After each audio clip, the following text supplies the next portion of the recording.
Welcome, this is Triaging Time, and I'm your host, Dan Luna. Today's guest, we have Neil Stroll. Professionally, Neil is first and foremost a leadership coach, which I love.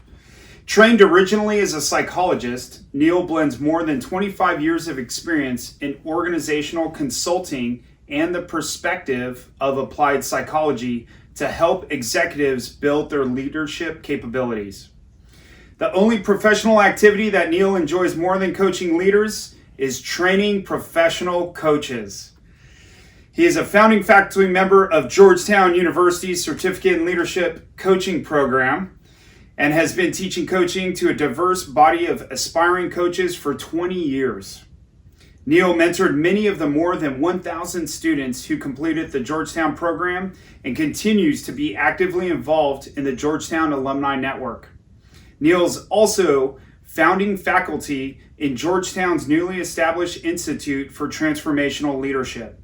He has served on the faculty of the Georgetown McDonough School of Business to teach an Executive's Master's in Leadership program and has also taught a coaching master class in the Advanced Coaching program at the Smith School at the University of Maryland.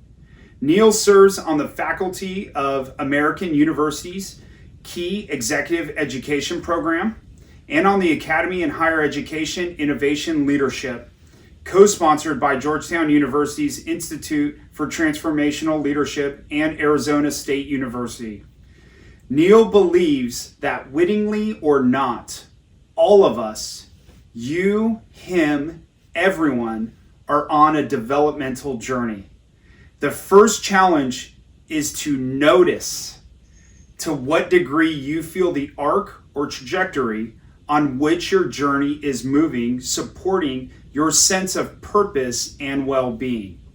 Coaching is all about intentional development, moving from a current state to a future state that aligns well with your values and aspirations.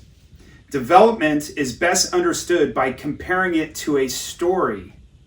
In the story of your life, you are author, protagonist, narrator, reviewer, editor. Intentional development, or life by design, is all about reclaiming authorship and choice and creating the future you desire. One of Neil's favorite taglines is, either you have the story or the story has you. Man, I just got goosebumps reading that. For leaders, this means being clear about values and capabilities and building an agenda for others to follow. Neil regularly consults with organizational clients on such topics as developing leaders, implementing new organizational structures, team building, managing change and uncertainty, and approaches to career development. Neil has frequently been invited to speak to groups and consult with organizational leaders on the role of generational dynamics in the workplace.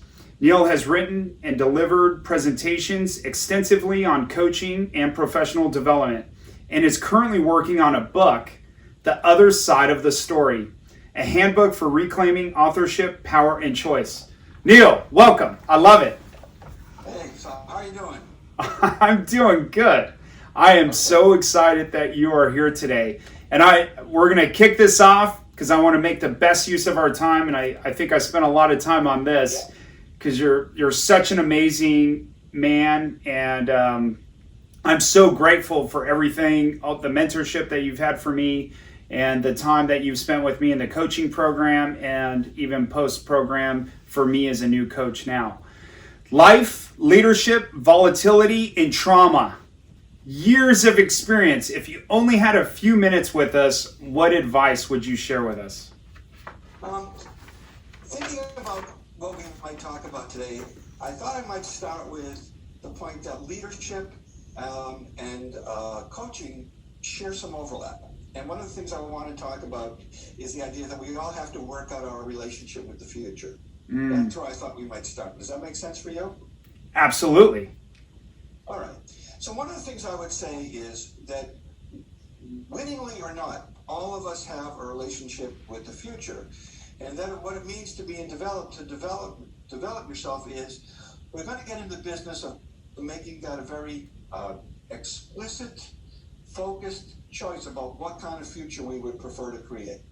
Now, when I said about the idea of that whether it's witty or not, we all have this relationship for the future. So when I try and frame this conversation up, I try and point out that there's lots of different ways we have a relationship with the future. So all of us, simply because we're alive, we're all aging and maturing, right? So here I am at whatever my age is, and if I compare myself now to who I was, let's say, 20 years ago, it's a different version of me. Regardless, though, some of that was inevitable. It was going to happen just by virtue of the fact that I'm alive, right? There's this other phenomenon that's occurring at the same time. We're going to call that one evolving and adapting. Just by virtue of being alive, we're interacting with our environment. Sometimes we change the environment changes us. The thing about aging and maturing versus adapting and evolving, they are going to happen regardless of what we do or what we don't do. They are inevitable. It's an artifact of just being alive. But there's a third one, and that's the one that we're going to call development. And the thing that's distinctive about development compared to aging or evolving is that it's choice. And so in my work, what I want to help people work out is, so what is that relationship that you want to have with the future? And in fact, I would go so far as to say that's actually what the job of it is, to be a leader, is that you're helping the people who follow you figure out their relationship with the future. You're trying to design and envision a future and figure out how to get there. And your followers have made a decision that they want that future too. So they're going to follow you there. And then when you're a coach working with leaders, what you're helping them to do is get greater clarity about what that future could be, and also to figure out how they're going to create it. So that's where I would have as my starting point. Maybe you have a follow-up question, or I keep going. You tell me what's most helpful. Oh man, I love it all. So as I was reading your bio, I emphasized a few words in there, and one of those words was notice. Yes. I was hoping you could elaborate on, and I know that word is an impactful and important word. Do you mind elaborating on that? Sure. So when you start exploring development, leadership development, personal development, future development, take a look at this very popular framework that's been continues to evolve over the last 20 or 30 years called emotional intelligence. All these things have as their cornerstone this idea called self-awareness. And I think it's a great phrase, but there's a problem with it, and that is the phrase itself is a noun, right?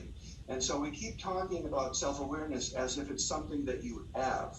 And what I would say, no, that's not what it's about. It's not what you have, it's what you do. And this thing that you do is noticing. So when we're talking about self-awareness, it's logical to talk about expanding your self-awareness. But what it really means when your awareness is being expanded is that you're able to notice things that at an earlier point in time you weren't able to notice. So that's what expanding self-awareness means, is that you're expanding your range of what you're able to notice. If you're able to expand your awareness, that puts you in a position to do something called transform your awareness. So not only are you noticing things that perhaps you weren't noticing before, but with that noticing comes the ability to reinterpret what you noticed, new meanings, new possibilities. So let's call that the second level of expanding or growing awareness, which puts you then in a position to get to the third level, which I would call applied awareness. There's a difference between therapy and coaching. If therapy is really a healing process, if you're really doing therapy as a therapist, you're really trying to help the person who's your client or patient heal a wound so they can get on with their life. And coaching is really a little bit different. It's similar as a process, but very different in terms of what you're trying to achieve. And in coaching, what you're trying to achieve is to help people grow. That's what development is. It's personal growth. And so with applied awareness, the idea is I will be able to take control or choice of my life, and I will figure out what I need to know and what I need to know how to do. I'm going to apply it so I can move my life in the direction I desire. Does that make sense? It makes complete sense to me. Okay. I'm thinking about, so if somebody's hearing this for the first time, is there a simpler way for you to distill that for them? I would start, if you were my client right now, I'm telling you what you would do in the beginning is you would start telling me stories. You would tell me stories of where you're at, what's going on in your life, what it feels like to be you, and so forth. And what I would do as your coach, using that as my kind of point of departure, is want you to excavate that story. Tell me more. Tell me more about kind of like your sense of self, who you think you are in your story. And that would tell me what kind of possibilities you believe are available to you. And simply because I'm not you, I'm just another human being who's lived a different life and had different experiences, I will notice things about your story that likely you're not noticing, and put me in a position to ask you some questions, and then we're off and running, right? But it's all going to begin with noticing, and that's why, at least in theory, anybody could be anybody else's coach, simply because you're different than they are. So you have what's called a different body of distinctions, a different way of navigating life. You've acquired a different toolkit, a different way of thinking, a different way of coping, a different knowledge base. Just by virtue of that each of us is different from the other, we have the potential to be each other's coach. That's just the way it is. You don't have to be a psychologist. Anybody can be a coach. You can have as your first career, you could have been an accountant, you could have been a lawyer, a dentist, a military officer. Anybody potentially could be anybody's coach, simply because you've lived. Do you mind elaborating on the power of story? Sure. So, what a story. Let's talk about what a story is, because I think when people hear that word, they think of stories like novels, like fictions, right? Stories are not fictions, but they're creative, because we all make up the stories. And what people often confuse is they actually do believe that their stories are the truth. And that's one of the early lessons that we all want to get. Our story is just that. It's our story. And another person could have been in the same situation we've been in, exposed to the same set of circumstances, yet come up with a very different story about what happened. That's, for example, why in criminal proceedings we no longer put a lot of faith in eyewitness testimony, because two people can have the same experience and come up with a different story. And it's not that one is wrong and one is right, it's just differences in interpretation. Now, if we had an objective way of videotaping it, let us say, we could then be able to kind of examine where the errors were in creating that story. But people don't necessarily intentionally mean to misrepresent their experience. We just all have different lenses that are the basis for how we interpret whatever our experience is. So there's a Dan Luna story, you have a Dan Luna story of you, and I have a Neil Stroll story of me. But then we have all these other things which are our particular and characteristic way of interpreting our experiences. And what a lot of us don't see is that we are all containers.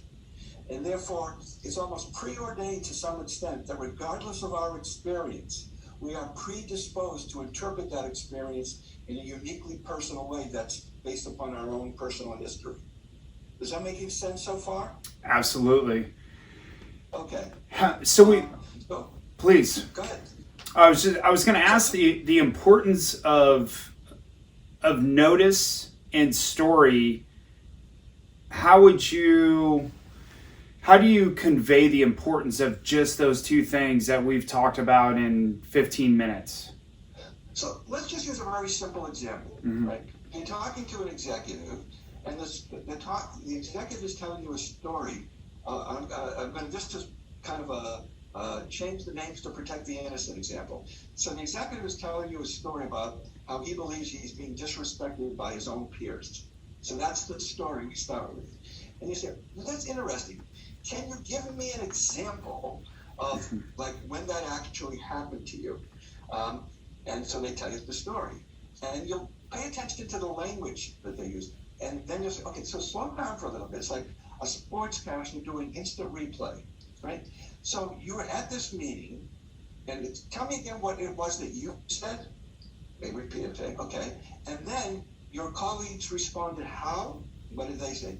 So what you're telling me is that when you said blank and your colleague responded to you this particular way, you interpret that as being disrespectful.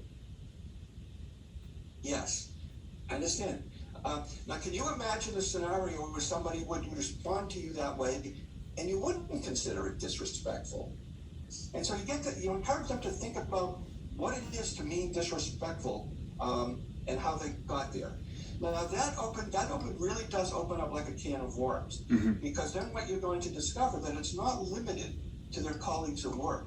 They have a mental habit of interpreting certain kinds of facial expressions, tones of voice, body language as instances of being disrespected. And they see disrespect in all sorts of places. They see the waitress at their restaurant disrespecting them. They see the clerk at the retail counter where they shop disrespecting them. They have radar for disrespect. That's who they are, but they've never seen it that way because that's their story. So you mentioned this distinctions. So we almost like touched, if we may, we're like bouncing here. So from notice to stories to distinctions. Do you mind elaborating on distinctions, please? Yeah, so we haven't really talked about distinction yet. So the best way to talk about it is to use this phrase called a body of distinctions. So you have a body of distinctions, right? And because I know you and I have a little history together, like you perhaps, for example, may have a whole set of what we'll call warrior distinctions that I don't have because I've never been a warrior. You may have an incomplete body of distinctions about being a clinical psychologist because you've never done that. Your body of distinctions is what allows you to be capable in certain domains, right? Now, some of our distinctions are portable. So the fact that I know something about applied psychology allows me to be a therapist, but it also allows me to be a coach, and it allows me to do a bunch of other things. Same way with you, that what you learned about, in your military career, you can take those experiences and those lessons and apply it in other domains that aren't about military service. So let me use my favorite example of how distinctions work. So if I was talking to a person who had never ever in their life been to a desert in the Middle East, right? And I said, okay, but now imagine that you and I are on a bluff overlooking the desert. It's high noon. We're somewhere in the Arabian Peninsula. So we're not in Arizona or New Mexico. We're overlooking an Arabian desert. What do you think you might be able to notice? Now, some people will only have seen that desert on TV or in a movie, but some people might have actually been there. So now we'll start cataloging. It'll take them a moment to register it. Well, I'd see sand, right? What else would you notice? Well, maybe the sand would be sculpted into dunes. What else would you notice? And then they might talk about, I said it was noon, so maybe they would be very, very bright. Okay, so now we're only talking about visual. Use all your senses. What do you think you'd be noticing, let's say, in your mouth? Say, oh, well, my mouth would be very dry, okay? Well, what about your skin? Well, yeah, my skin would be dry too. And then we could talk about the intensity of the light and the barrenness of the landscape, right? And you tell me but after a while, no matter how much I prodded you, at some point you would run out of things to notice, right? Then I would say, okay, now imagine that we are now joined by a Bedouin tribesman, all right? And assuming that we all could speak a common language, my question to you is, would you be able, would the Bedouin tribesmen be able to notice things that escaped your notice? And I think most people would have the common sense say, well, of course, yeah, all right? And so the Bedouin would have a whole vocabulary, a whole language to talk about their experience, about living successfully and being able to navigate in the desert. But maybe that Bedouin would be able to look immediately out at the desert landscape. Well, I would tell you this, I would not go east, right? Because that sand over there to the east is the kind of, you will just sink into it. If I was going to go east, the first thing I would do would go north. And I would probably go at least 300 meters north before I started going east, because I don't want to get trapped in that too soft sand. They have distinctions, right? Now, in the real world, people often have vocabulary, but they don't actually have the distinctions. They use words, but they don't really know what they're talking about. But sometimes it's the reverse. Some people know what they're talking about. They know how to do things, but they don't have the vocabulary, so they can't transfer their knowledge. They can't share their body of distinctions. My favorite example is there was a movie several years ago called Days of Thunder with Tom Cruise and Robert Duvall. And Robert Duvall is the race car designer and engineer, and Tom Cruise is the driver. And they can't talk to each other because one knows how to drive but can't talk about cars. And one can talk about cars and how to design cars and things like that, but really doesn't know much about how to drive them. So they can never really connect. That's what we're talking about with distinctions. If I'm your coach, I can listen to you, tell me your stories, and through your stories, you will reveal your distinctions to me, right? So now I know something about in what domains you're capable. But you'll also reveal something to me about what domains you're not so capable. And here's the thing, is leadership is not something you can learn from a book, right? Leadership is something you learn through experience. You acquire the distinctions by doing it and either getting the result you want or not. And so you then have to create. So the real way you can have the vocabulary of leadership without really knowing what to do or how to do it, right? You have to put yourself in a leadership role. Is there? So we can talk a lot about leadership distinction. Pardon me, but the one thing is, when I start talking to executives, they might have executive titles, but they don't necessarily know how to lead. And in fact, there are some executives that not only don't know how to lead, they don't know how to manage or supervise. Right? They're experts in strategy, they're experts in finance, they're experts in marketing, but their supervisory management leadership skills can be very rudimentary. Are there some commonalities that you've seen with the amount of leaders that you've worked with over the years? Well, I don't think there's one way to lead, because we all have different temperaments and personalities. So, for example, I don't think you need to be charismatic. I don't think you need to be extroverted. I do think, if you're familiar with the whole thing called emotional intelligence, I think you'll be a more capable leader if you're able to become emotionally intelligent.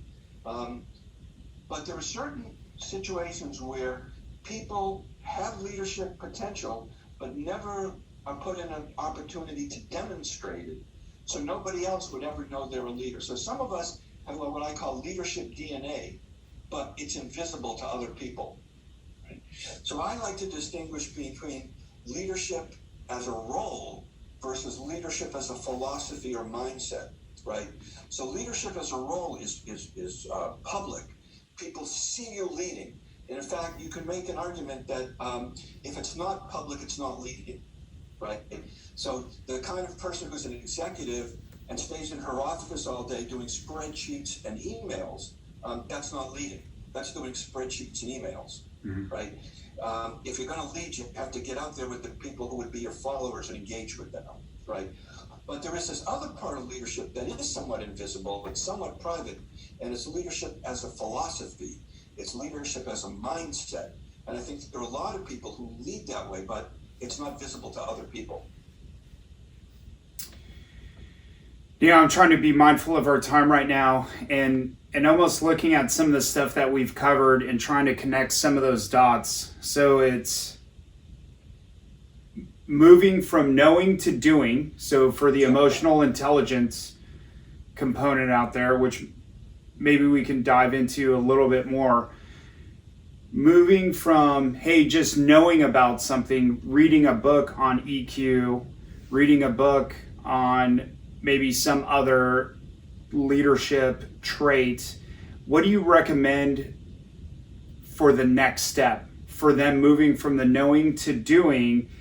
And what I was thinking was the noticing, and then almost spending time within themselves on their own story. So maybe even writing out their own story and then looking for those distinctions. So just in the 25 minutes that we've been talking, just trying to connect some of those dots for the viewers. What's your thoughts on that? So so development, right? That's what coaching does. And we're helping leaders develop themselves. So development is just another word for learning, right? And when we're talking about the applied learning that adults do, think of it as there are things I need to figure out how to do or how to be. It's all about figuring things out. So when you approach learning that way, you can quickly get to the place where you realize that you learn through experience, you learn through experimentation, and you learn through trial and error. And the hard truth is we learn more from not getting the results we want than from getting the results we want. If you get it right the first time, that's more about luck, right? That's not really about learning. You need to have, you need trials and errors. What education does for you, education makes your learning more efficient. It reduces the number of trials and errors, but it doesn't eliminate them. So the question we all have to ask ourselves is, once I identify a domain in which I want or need to learn, what kinds of experiences will allow me to learn that? So if we want to use like the management leadership type things, I would tell a lot of people, you know what? Go coach your kid's soccer team, right? If you can organize a bunch of 8-year-olds for a common purpose and get them to form some camaraderie, you've actually figured out something significant. That is a challenging test. And if you figured out who you have to be to meld, let's say, a bunch of 8-year-old boys and girls into a team, that's a significant accomplishment. You might not get paid big bucks for it, but that's a hell of an accomplishment. I would say no to that one. Right? But think about the typical career for all of us. You start out as having somewhat like domain expertise. I'm a psychologist. Somebody else is an accountant or a lawyer, right? But nobody ever goes to school and says, oh, I'm getting this degree because I want to manage engineers. I want to manage lawyers. No. Everybody says they want to be a lawyer or be an accountant or whatever it is. So then you go in and you start your career. But the way careers unfold in modern society, especially if you go inside an organization, you will not be exclusively an accountant or a lawyer for your whole career. At some point, they're going to ask you to supervise or manage. But they don't really teach you how to do that. What most of us do is we take the same approach to managing and leading that we did to parenting, right? I remember what my parents did that I hated. I'm not going to do that. And I remember what my friends' parents did that I thought was pretty cool. I want to do that. And that's how we approach managing and leading, right? And if it works, we keep on doing it. And if it doesn't work, we try something else, right? All I'm suggesting is we can do it much more intentionally and pay much more attention. Notice what actually works and figure out how to repeat it, how to make it repeatable, and how to do it better, right? And I would say, look, all of us have leadership DNA. We all have the potential to lead, but we might not put ourselves in a situation, where the DNA like materializes, it gets expressed into how we actually live our lives. But I think virtually anybody probably has some aptitude for leadership. It's just that for some of us, our ceiling is lower than others. And some of us have a real high ceiling. So you said a couple things that I'd like to tease out a little bit more. So the experimentation, so experimentation, and then we've gone back to noticing. So once again, noticing yourself to create that self-awareness, to work that muscle.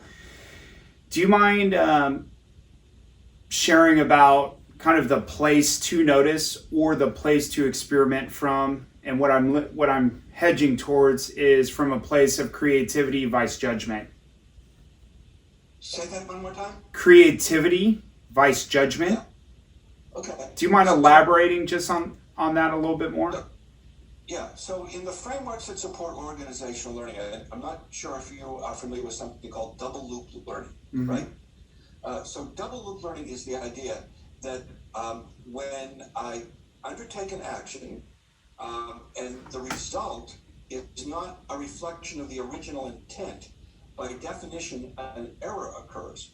And so I have to do something else if I want to get the result. So sometimes, for example, I just do something else randomly and it works. So if it's not repeatable, then I really haven't learned. What what it makes it a double loop learning is I didn't just change behavior. I reorganize myself psychologically or mentally. I have a new frame of reference that informs how I make decisions about what I do. That's a double loop learning. Now, in theory at least, there's this other thing called triple loop learning, which is I don't have to wait till I commit an error to engage in learning. I can have a choice in advance of taking action and say, I want to learn something, so I'm going to design my own experiments to figure out how to become something or learn something that's currently not available to me. I would just add, though, that it's not an efficient way to learn. Right? You're introducing unnecessary randomness into it. We live in an era, a very resource-rich environment between libraries and the internet. Almost any domain that we would want to learn, we have experts who've already documented their expertise in some fashion, and that's the best starting point of all. You want to learn almost anything you want to learn. Somebody's probably written something about it to get you started. Would you Reading it is not enough. would you say that most people spend most of their time in single loop learning, or at least maybe in that cycle prior to moving? Please. Yeah, right. So I think you earlier referenced the idea of doing. What was the distinction you used earlier?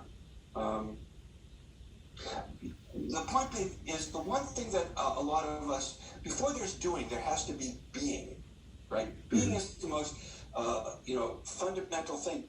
And one thing is that we all could be more is curious, right? We might want to understand a little bit better about ourselves, about how things work, and that should inform our approach to learning. A genuine curiosity to want to understand something in order to be able to do it. A lot of people are able to do certain things without really understanding what they're doing, but I think it would be a better quality experience if we do things with a sufficient level of understanding that we bring to what we do. Would you say that most people start from a place of judgment typically within the experimentation phase? Well, I don't. I think what people are is what I call instrumental learners, right? They learn because I only learn what I need to learn to complete this task I want to complete. So they kind of put parameters on what they learn. It's too finite. If you actually engage with whatever that domain is a little more deeply, that will, in my view, will allow you to learn more fully and comprehensively in that domain. If you're willing to think about focus on a deep understanding, whatever the domain is. In other words, you can learn how to fry an egg, but think about how much more possibilities would be available if you actually had you go learning how to cook. Yeah, that was great, man. I would love. I hope we can hit it in just a few minutes. Going back to story and reclaiming story, and being the hero, if you will. Okay, so in understanding all of us, right, there's not one of us alive who is not what I call a walking collection of habits, right? There are all sorts of habits you acquired in childhood, right? Nobody gets out of childhood unscathed. And the problem with being a child is you have neither the intellectual nor emotional resources to understand what's happening to you. If you're lucky, you might understand later when you become an adult, but you don't understand it in real time as it's happening to you as a child. So all of us have these unconscious biases and prejudices and bad habits and what psychologists call cognitive distortions. And that's what's going on when I say the story has you. You have all these things that you're doing on autopilot. You don't even all your tastes, all your preferences, all sorts of your reaction were programmed into you at a very young age. And you believe that's the truth. If you want to take a look at like the nature of, let's take an easy one that happens these days, racism, right? Right. If you have antagonistic feelings of people who are other than you, whatever it is, whether it's color, gender, national origin, religious preference, like where did you pick that up? Like what brought you? You learned it, right? And you learned it when you were young, in all probability, and you probably never really challenged those prejudices and asked yourself, how's that working for me? Does being bigoted or prejudiced make me a better person, allow me to live a better life? Like, how does that serve me, right? That's a habit. To realize that you have a choice about who you are and who you might be in the future, and you can reprogram your. I'm not saying it's easy, right? What I'm saying is it's available. Like all of us can be a different version of ourselves in the future if we want to focus, if we want to invest the time and energy. There are lots of possibilities that are available to us if we shift our awareness and recognize that we do have some choices. Look, my favorite hero of all time is Admiral Stockdale. Okay? So if your listeners don't know who Admiral Stockdale is, here you had the highest ranking POW in the Vietnam conflict. If you were to judge the circumstances were he in superficially, you would say he had no choice. He was a prisoner. He was totally held hostage by his captors. But that wasn't the case. He continually sought for choice. So he might say that the North Vietnamese held him a prisoner, but that was not his internal story of who I am. I still have choices, and I still have my values, and I'm going to conduct myself in a way that allows me to honor my most sacred values and to do what's right for the men who need me to lead them, right? That's choice under the most dire conditions. We all can come up with another story other than the one we're actually in. So either you have the story or the story has you. As much as possible, I would like to, in my life, figure out a way to have the story, and the story doesn't have me. That was great. And if I may, and so often, maybe we even find ourselves with somebody on the sidelines that has those scorecards. So even noticing, hey, who is on the sidelines of our story that we give power to, that can rate us with those scorecards. Exactly. And by the way, the sport, like I'm a big spectator sports fan, and I love the athlete who, when they're walking off the field and being interviewed, and the reporter wants to say something like, "How do you feel about losing? How do you feel about this loss?" And the athlete says, "We didn't lose. We ran out of time." Or, "We'll get them next year." See, that's having the story, right? The outcome is the outcome, but that doesn't have to be the story. I love that. Hey, Neil, as our time comes to a close, how would you summarize everything that we've covered for our viewers? I would say that a lot of times we allow the momentum of life to dictate our choices. We kind of see that the past has an energy and that we're kind of on a train. And so that train is already on these set of rails. And we just kind of think, okay, well, this is my life. These are the rails, and I'm going to stay on a path so that my future resembles my past. We all do that. And it's because the story has us. We're not thinking that we have options. But I'm going to be encouraging people that they can think the pause button. It's sort of be like Dr. Phil, who always asks, and how's that working for you? Yeah. How is your life as it's currently constructed work for you? I'm not saying we get to engage in magical or wishful thinking and that we're going to magically have a different life and magically be a different person. No, we start with where we are with what we've done, but we can take that and move it in a new direction if we choose to. It might be incremental, but we have choices. I want to see if you'll say what I think you're going to say with this question. What next steps do you recommend for those watching? The next step is a kind of self-assessment, right? So ask yourself, like, actually write it. Here's my story of me on April 9th, 2020. This is where I am, who I am, what I'm up to, and ask yourself, and how's that working for me? I thought you were going to say start noticing. Well, that is, but you start with where you are. Pay attention, right? It's amazing because, you took my class at Georgetown. It's amazing how many people afterwards start paying attention a little bit differently and come back and say, I never noticed. Right? But I hadn't been noticing what it is. I hadn't noticed this about my spouse. I hadn't noticed this about my kids. I hadn't noticed this about my neighbor or whatever. It's amazing when you start noticing what you notice. Exactly. So that's what I said. Notice what and how you notice. Yeah, love it. Any recommendations for maintaining accountability? Well, if you're a leader, right, accountability becomes one of the cornerstones of leading. Accountability is the other side of the coin for integrity. If you're a leader, you really can't afford to have your integrity questioned. You really can't.